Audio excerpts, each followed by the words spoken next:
आज के इस आम सभा प्रदर्शन के संयोजन करता, सफल संचालन करता भाई A.K. सोम जी,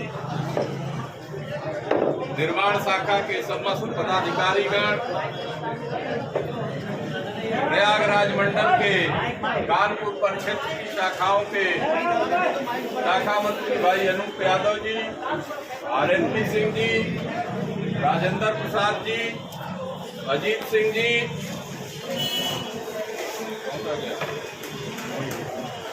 भाई प्रभात जी, पदाधिकारीगण, सम्मानित के साथियों,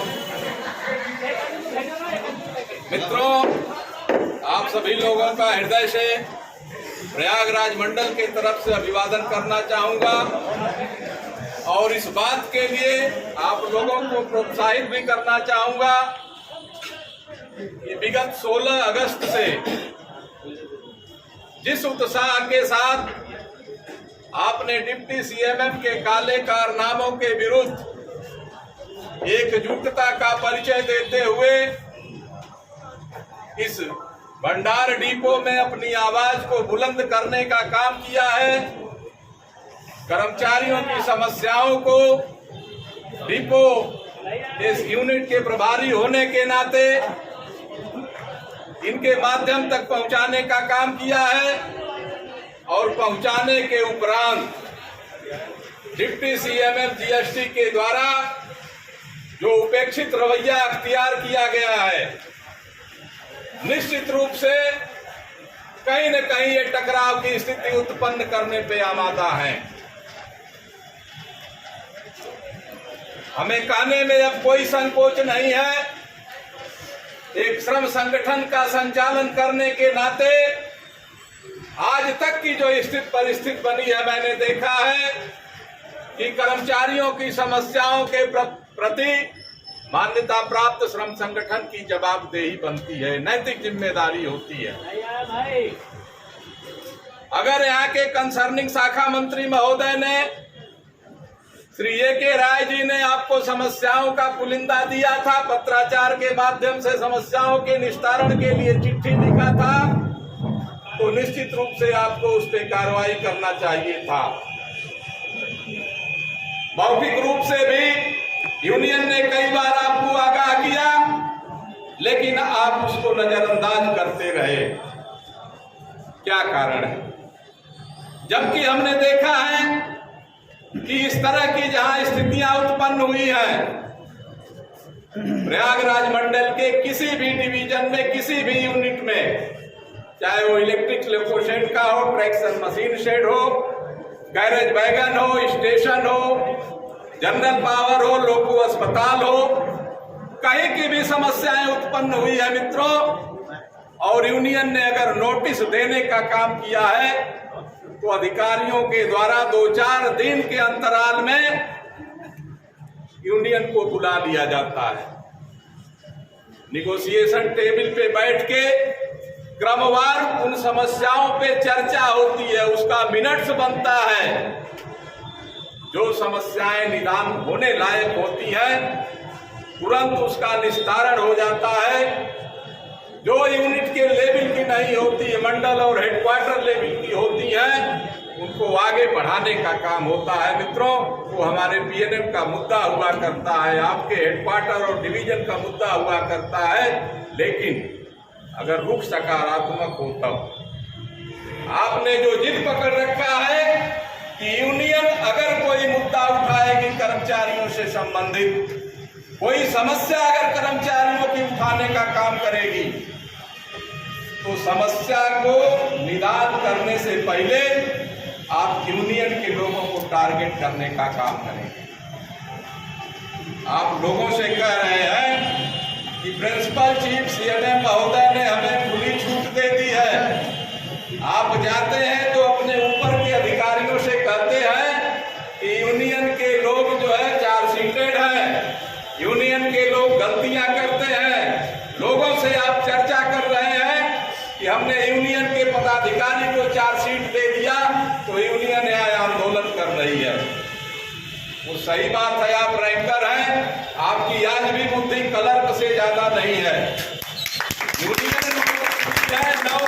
तारीख में AK राय जी ने जो नोटिस देने का काम किया है ट्रेड यूनियन एक्टिविटीज के अंतर्गत धरना प्रदर्शन की, वो 9 या 10 अगस्त की है। ब्रांच के लोगों को मालूम होगी। आपने यूनियन के सहायक शाखा मंत्री को चार्जशीट दिया है 12 अगस्त को। डिप्टी CMM खुद सोचो तुम्हारी मंशा क्या है।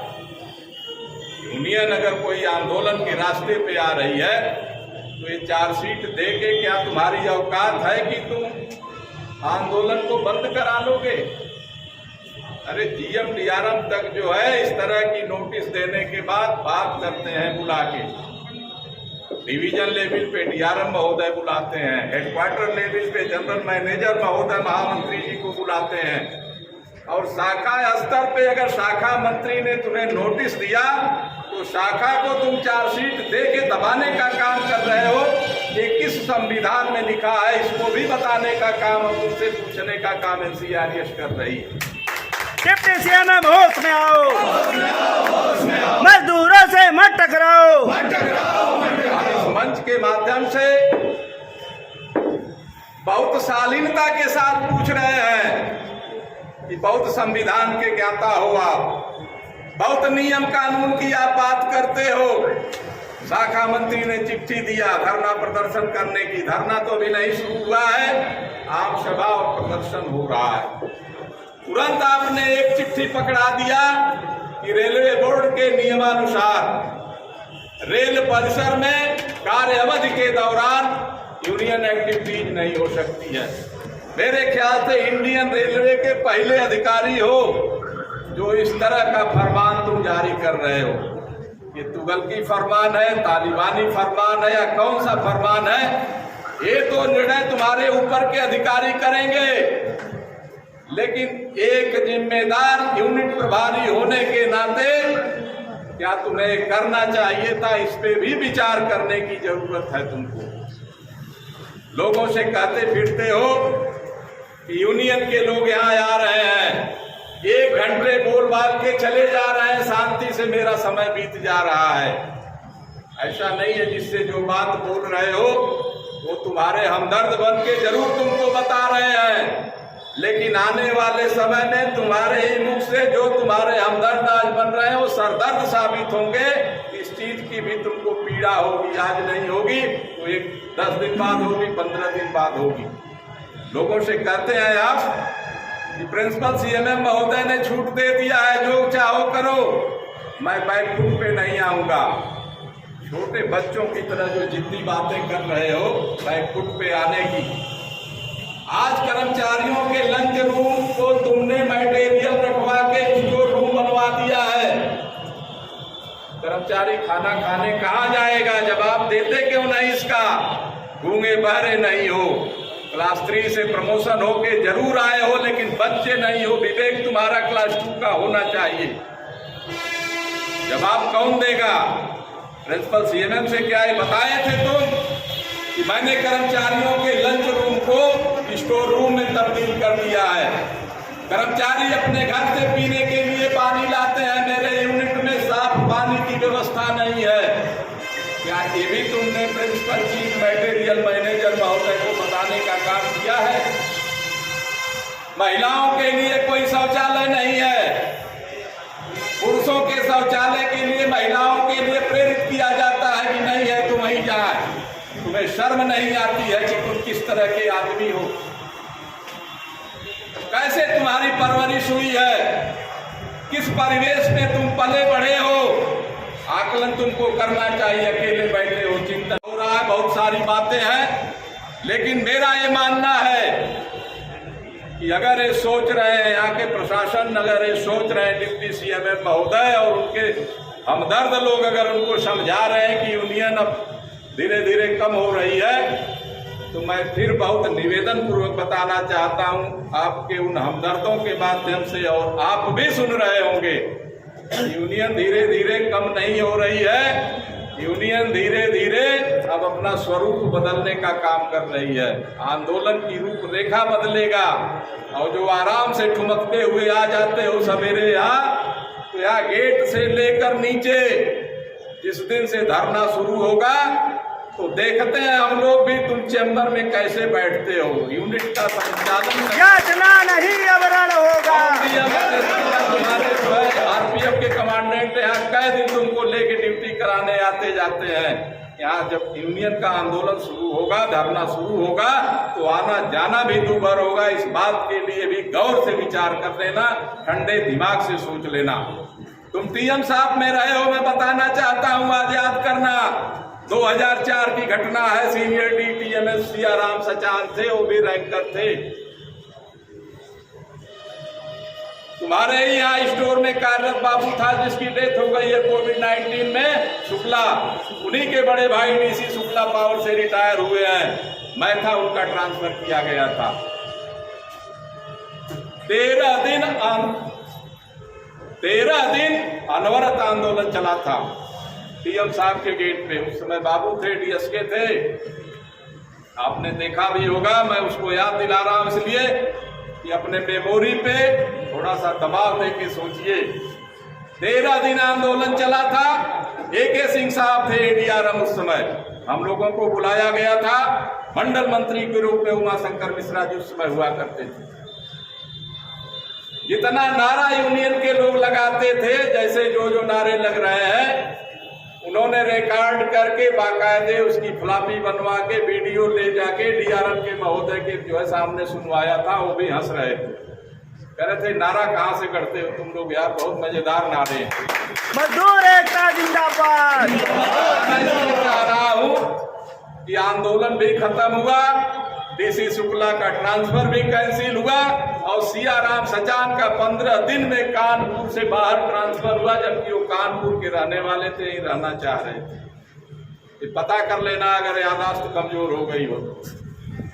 यूनियन कोई इंडिविजुअल कोई लड़ाई नहीं लेती। अगर जो तुम गुमराह करने का काम कर रहे हो, यूनियन को 4 सीट मिली है।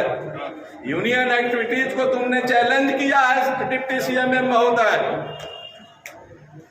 किस संविधान के किस पैरा में लिखा है कि यूनियन कोई एक्टिविटीज करेगी तो प्रेस में नहीं जाएगा? प्रेस मीडिया क्यों नहीं आएगा भाई?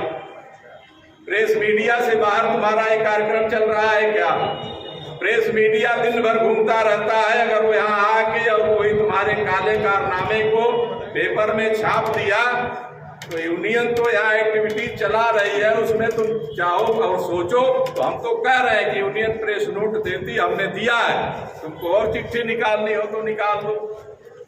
हमारे DRM महोदय को लिख के कंप्लेन देना हो तो वो भी दे दो, मंशा पूरी कर लो। तुम्हारे ही भाई थे अतुल कुमार मिश्रा जी, सीनियर DPO,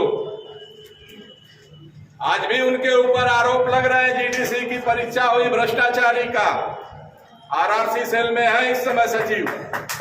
आज भी पूरे जो है NCR के लड़के लिख के ट्वीट कर रहे हैं कि GDC की परीक्षा में भ्रष्टाचार हुआ है। उन्हीं की स्थिति ये बनी थी। भाई अनूप सारे ब्रांच सेक्रेटरी थे कानपुर सेंट्रल पे। RPF का पूरा वहां पे दस्ता मौजूद था, भागने की जगह नहीं थी। जिस गाड़ी से इनको ले जाके ड्राइवर छोड़ा था, वो ड्राइवर भी हमारे सेट के थे। बता रहे थे भाई साहब कांप रहा था, और ट्रांसफर ही उसका हो गया। डिवीजन में सीनियर DPO बन के आया था, गया हेडक्वार्टर, कहाँ जाने। इस समय जो है जुगाड़ पानी से लगे हैं। फिर आरोप लोगों ने लगाना शुरू कर दिया है कि GDC परीक्षा में भ्रष्ट धांधली हुई।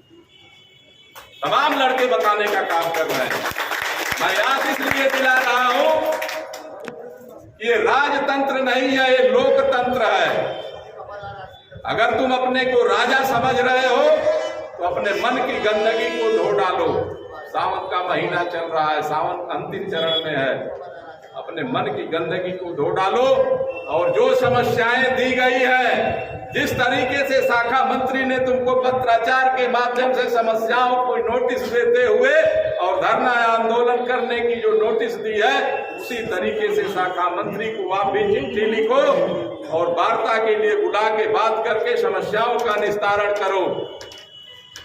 और अन्य कोई रास्ता अगर सोच रहे हो तो शायद वो रास्ता जो तुमको बता भी रहा है तो तुम्हारा सरदर्द है, हमदर्द नहीं है। मित्रों, आप लोगों से कहना चाहूंगा, समय ज्यादा हो रहा है। सोमवार को फिर हम सभी लोगों को आना है, और सोमवार को आप लोग दुगने उत्साह से आइए। अब 1-2 दिन के अंदर कुछ रणनीति बदलेगी। इस आंदोलन को भी हम लोग धरने में परिवर्तित करने के लिए विचार विमर्श करके आगे बढ़ाने का काम करेंगे। लेकिन मैं आप लोगों को आश्वस्त करता हूं मित्रों कि चाहे 1 हफ्ता आंदोलन चला, चाहे 1 महीना चलाना पड़ेगा इस डिपो में, लेकिन आंदोलन चलेगा, धरने के रूप में चलेगा। आगे की स्थिति क्या होगी हम आप बैठ के निर्णय करेंगे, लेकिन ऐसे राजतांत्रिक पद्धति के अधिकारी को यहाँ रहने नहीं दिया जाएगा। इसका इलाज धन्यवाद। जय हिंद। इनकलाब जिंदाबाद, इनकलाब जिंदाबाद, NCRES जिंदाबाद, मजदूर एकता जिंदाबाद, हर जोर जुल्म के टक्कर में आज दो, आज दो दुनिया के मजदूरों, दुनिया के मजदूरों, दुनिया के मेहनत कशों, दुनिया के मेहनत कशों, इनकलाब जिंदाबाद। साथियों आपका बहुत बहुत धन्यवाद और निश्चित बात